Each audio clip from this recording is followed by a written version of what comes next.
When I think of protein, I think of barbecues, of Cuban feasts, and my favorite snack of quinoa, lentils, and brown rice. I love to have a yummy roasted chicken for dinner or for breakfast. For lunch, maybe a light and delicious piece of grilled fish. I also adore having a big pot of black beans going on the stove, perfect for making tacos or enjoying with a side of brown rice. In fact, I love all kinds of beans. And of course, as anyone who has ever set foot in my house knows, lentils of every color. And as anyone who has ever come over for breakfast knows, they'll be offered one preparation or another of eggs. Scrambled, fried, sunny side up, in a frittata, any way you can think of, eggs will be served. The word protein means of prime importance, and protein is certainly important to our health. Proteins are made up of amino acids. Amino acids and proteins are so vital to our health that they are regularly referred to as the building blocks of life. The amino acid trip. When you eat protein, your body breaks it down into its smallest components, amino acids. Amino acids are molecules that are used to build and repair all of the cells in your body, including your DNA. Scientists disagree on the exact number of amino acids that exist, but it's thought that there are about 20 amino acids that combine to make proteins. As an adult woman, your body can formulate nearly 2/3 of them. 2/3 is good, but unfortunately, it's just not good enough.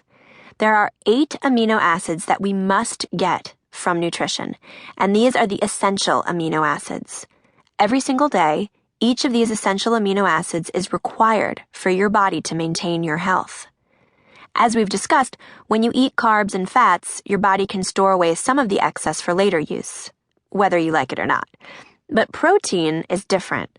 Amino acids cannot be stored in the body, so the best way to eat protein isn't to sit down to a giant caveman-style slab of meat at the end of the day, but to eat small portions of protein steadily throughout the day.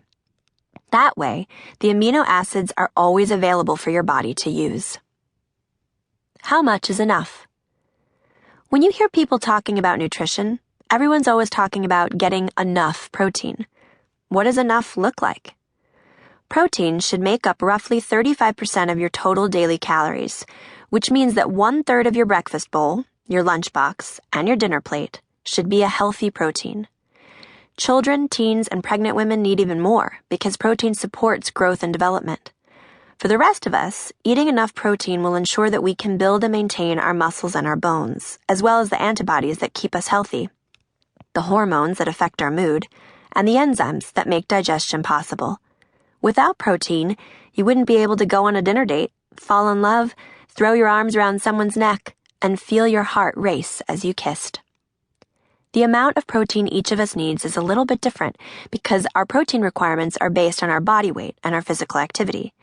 After all, it makes sense that it wouldn't be a one-size-fits-all equation because the more or less you weigh, the more or fewer cells you have. And if you're super physically active, let's say you're training for a marathon, for example, your body is constantly building and repairing muscle, so you're going to need more protein than someone who runs 3 miles a few times a week. Basically, the more active you are, the more strength training you do, and the more your body weighs, the more protein you need to support your form and let your body heal and rebuild. The chart on the PDF will tell you how much protein you want to be eating, based on your activity and on your body weight. Translating numbers into meals. If you are lightly active and say 130 pounds, the chart on the PDF indicates that you want to eat about 47 grams of protein each day. Here's what to do with that number. Divide it into 3. Since protein should be spread across the day, that's about 15 grams of protein per meal.